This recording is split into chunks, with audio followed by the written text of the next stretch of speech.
그리고 우리가 한국인으로서 이 시를 모르는 사람은 없을 거예요. 한산도가 너무 멋진 시죠. 참 문학적으로 가치 있는 시라고 인정받는 이 시가 언제 어떻게 쓰여졌는가를 알면 정말 가슴 아파요. 정말 듣는 우리에게도 너무너무 가슴 아픈 이야기예요. 이 얘기를 해드리죠. 1597년 전투가 시작될 때 일본이 가장 두려워하는 사람이 누구였을까요? 이름세자 이순신이에요. 그래서 도요토미가 어땠어요? 이 전쟁 전에 조선에서 이순신과 바다에서 이순신과 싸우지 마라. 해전 불가령을 내릴 정도로 이순신을 주교했단 말이에요. 한 번도 못 이겼으니까. 근데 전투를 재개할 쯤 아무리 열두척이지만 이순신은 두려웠어요. 그래서 이순신을 제거하기 위한 계략을 펼칩니다. 5월 며칠 갓고 기요마사가 부산으로 진격하면서 전투를 재개할 거라는 촉보를 흘립니다. 그 얘기를 들은 선조는 이순신에게 적의 본진 부산으로 가서 적을 파라 명령하죠. 그때 이순신이 갑니까? 아까 얘기했잖아요. 안 가요. 왕명을 깝니다. 잘못된 명령으로 나라와 백성을 이룰 수 없었던 이순신은 안 갑니다. 왕명을 거역한 죄로 안양으로 압송되죠. 정말 죽을 뻔합니다. 그 대신 누가 성도 수군 통제사 세군 참모총장이 오르죠? 원균이라는 장수가 옵니다. 원균이 바로 성도 수군 통제사가 돼서 전투에 나갑니다. 바로 칠천량 해전입니다. 이 칠천량 해전에서 원균은 완전 패배당합니다. 몰살당합니다. 그리고 본인도 죽습니다. 조선의 제해권을 완전히 일본으로 넘겨준 이 아픈 전투, 7년 전쟁 동안 가장 큰 하나의 패배를 남기고 본인은 죽습니다.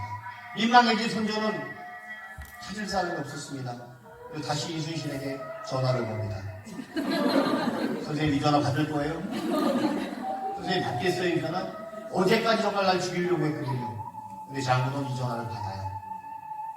나라와 백성이 중요한 예 전하. 자네가 다시 조선의 수군을 맡아줘야 하겠네.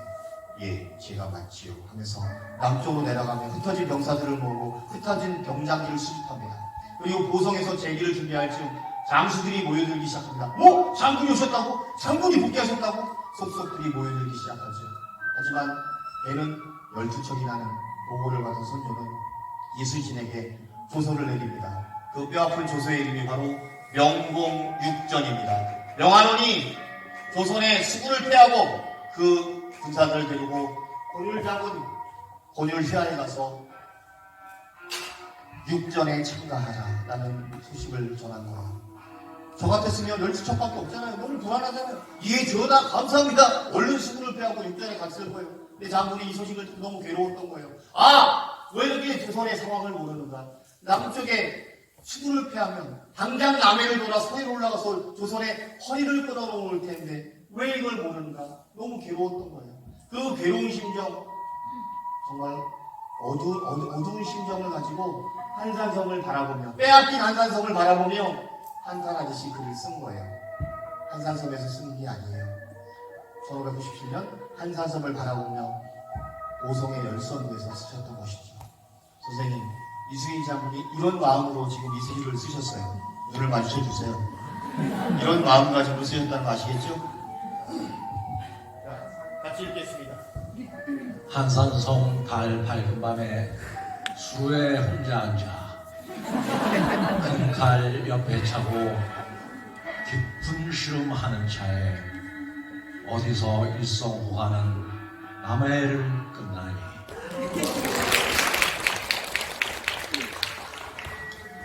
깊은 시름하며 고민하는데 어디서 일성호가 하나의 소리가 들려오는데 그 소리가 지금 들려올 거예요. 이제 애군보 아쟁 소리인데 좀 이따 일성호가 하나의 소리가 들려오는데 그 피리 소리가 뭐냐면 자 들어보세요.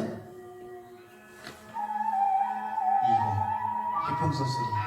장군이 괴로운 마음을 안고 있는데 저 멀리서 태평소 소리가 들려오는 걸 들으면서 장군의 마음이 두 갈래 세 갈래 찢어진다. 애를 끌라니 창자가 끊어지는 고통이 온다라는 표현을 하신 거예요.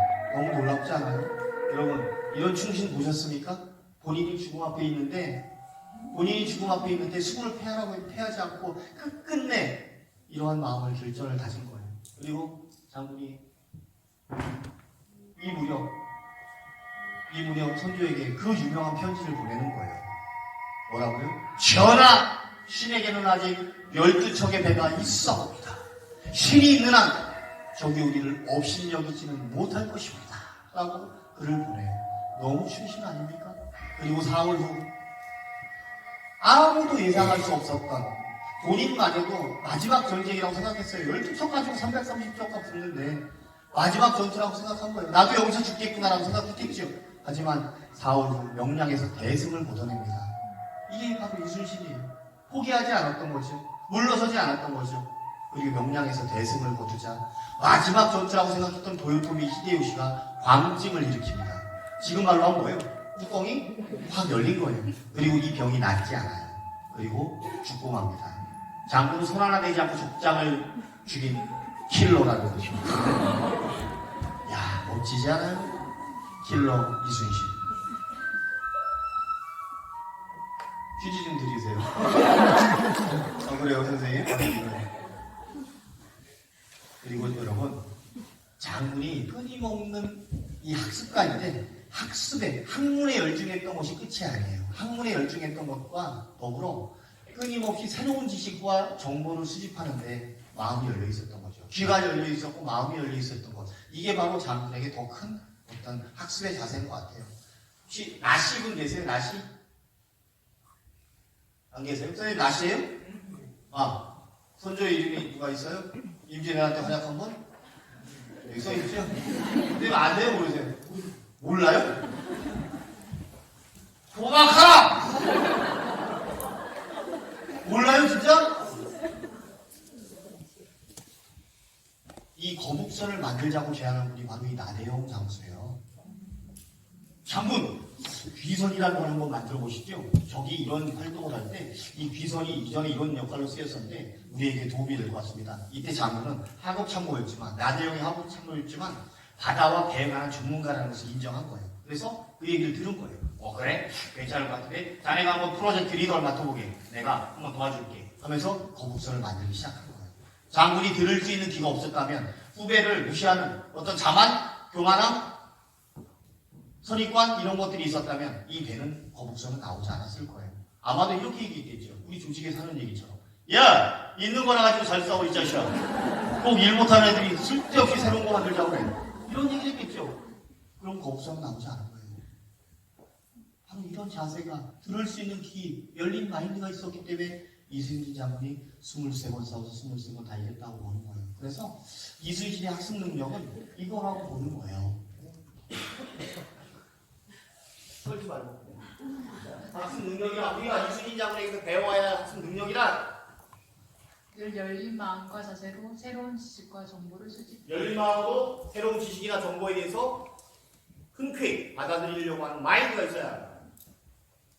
다른 사람의 이야기를 선입관 없이 경청함. 그렇죠. 또 연결해서 상대가 누구든 나보다 우수한 점이 있다면 겸허하게 수용함. 다른 사람의 이야기 상대가 어린 사람이든 후배이든 못난 사람이든 공부를 많이 안 한 사람이라 할지라도 나보다 나은 게 있다면 겸허하게 받아들일 줄 아는 흡수력이 있었다는 거죠. 마인드와 더불어 귀가 있었다는 거예요. 그 귀를 갖고 있었던 것, 이게 바로 23전 23승의 원동력이었다는 것이 있는 거죠. 그리고 새로운 분야에서 뭔가 바꾸려고 하는 그러한 마인드가 중요하다는 거예요. 선생님 사진 찍지 마시고요. 책을 사세요.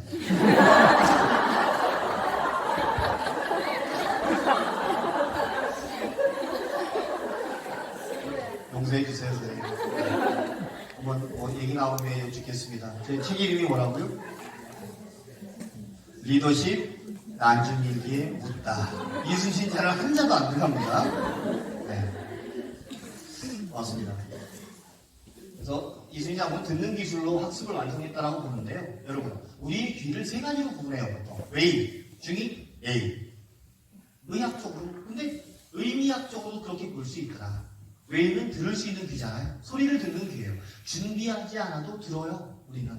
하지만 그 안에 있는 중이의 역할은 뭐예요? 이 사람의 이야기를 올바로 알아듣는 귀를 우리는 중이라고 할 수 있어요. 그럼 그 안에 있는, 깊이 안에 있는 내의 역할은 뭘까요? 이 사람이 차마 이야기하지 않았지만 그 속뜻을 알아듣는 귀를 우리는 내의 역할이라고 합니다. 우리는 이 세 가지 귀를 다 가지고 있더라. 어떤 자세, 어떤 마인드로 대화에 임하느냐에 따라서 달라질 수 있다는 거죠. 바로 이 열린 마인드, 열린 귀, 이게 바로 이순신의 가장 큰 학습 능력이었다는 것. 여러분, 지혜는 들음에서 오고 후회는 말함에서 온다는 독일 속담이 있습니다. 많이 듣고 적게 말하는 것이 지혜의 핵심이라고 동서복음을 통틀어서 이야기하고 있지 않습니까? 그래서 우리는 귀가 중요하고 마음이 중요한 것 같아요. 그래서 여러분, 소리는 귀로 들어요. 말은 소리니까 귀로 들어요. 하지만 말귀는 의미예요. 그래서 이건 마음으로 들어야 한다는 것이죠. 귀와 마음이 함께 움직여지는 것이 바로 올바로 듣는 방법인 것 같아요. 자, 이거 정리해보면 여러분들의 조직이 어떤가 한번 돌아보고 점검해 보겠습니다. 세련미가 떨어지는 조직은 텃세가 심합니다. 그래서 정보 공유가 잘 이루어지지 않습니다. 이런 조직은 되게 힘든 조직이에요. 우리 조직은 어떤가요? 텃세가 강하고 정보 공유가 잘 이루어지지 않나요? 그렇다면 생각해 봐야 합니다. 어떤 조직은 리더가 공동체를 자기 것이냐 꽁꽁 묶어놓고 구성원들을 헤아려주지 않는 조직이 있는가 하면, 어떤 조직은 어때요? 자연스럽게 정보 공유와 노하우가 흘러다니는 그런 열린 문화도 있단 말이죠. 어떤 조직이 되어야 할까는 우리가 생각해 볼 필요도 없는 그러한 결론이잖아요. 바로 이런 조직이 되어야 한다고 저는 주장하고 싶습니다. 조직 공동체 내부에 가치 있는 정보가 자연스럽게 흘러다닐 수 있는 토양이 형성되어야 합니다. 그래서 누구나가 배우고자 하는 의지만 있다면 성장의 기회를 얻을 수 있어야 한다고 봅니다. 그래서 이렇게 트라이앵글이죠. 조직은 기회를 부여하고 개인은 기회를 통해 성장하며 그 성과가 다시 조직으로 귀속되는 이러한 선순환 구조가 우리 조직에 필요합니다. 이게 바로 학습 조직이고 성과 조직이다. 이렇게 성장할 수 있도록 조직이 도와주고 선배가 도와주고 그룹이 도와주는 것, 그리고 그 성과를 통해서 또 우리 조직이 발전하는 것, 이런 것들이 바로 선순환 구조, 학습적이라고 볼 수 있습니다. 여러분들이 좀 더 높은 지위로 올라갈수록 후배들이 성장할 수 있도록 자기 개발에 기회를 주고 또 도움도 주고 지원해주는 그런 리더십을 발휘했으면 하는 그런 마음이 있습니다. 자, 오늘 제 그 책 안에 12개 이렇게 리더십 주제, 자기 경영의 주제가 있는데요. 세 가지 얘기했습니다. 바로 정체성의 얘기입니다. 이순희 장군이 무인의 길로 들어섰듯이 우리는 조직 안에서 올바로 정체성을 찾으려면 내가 맡은 역할, 바로 임무와 업무를 분명히 판단할 줄 아는 현명한 여러분들이 되시기 바랍니다. 이렇게 상관의 지시에 노라고 얘기하는 것이 중요한 것이 아니라 책임감을 가지고 일할 수 있는 조직 문화가 중요하다. 그래서 내가 보조하는 건 어렵다고 하더라도 후배들이 보조하려고 할 때 그들을 온전히 이해하고 책임감 있는 사람이라고 받아들이는 보호의 마인드로 후배들에게 한 균형 있는 리더십을 발휘했으면 좋겠다. 그리고 세 번째, 리더가 무식하면 뭐라고요? 죄가 된다는 것, 가슴 깊이 받아들이셨으면 좋겠어요. 그래서 학습하는, 또 후배들을 성장시키는 그런 리더십을 발휘하는 여러분들이 됐으면 합니다. 마지막 한 페이지는 바로 제가 좋아하는 손자병법의 이야기입니다. 에게 전쟁을 치르기 전에 전략을 잘 짜서 승리하는 자는 다른 싸움에서도 계속 이길 공산이 크다.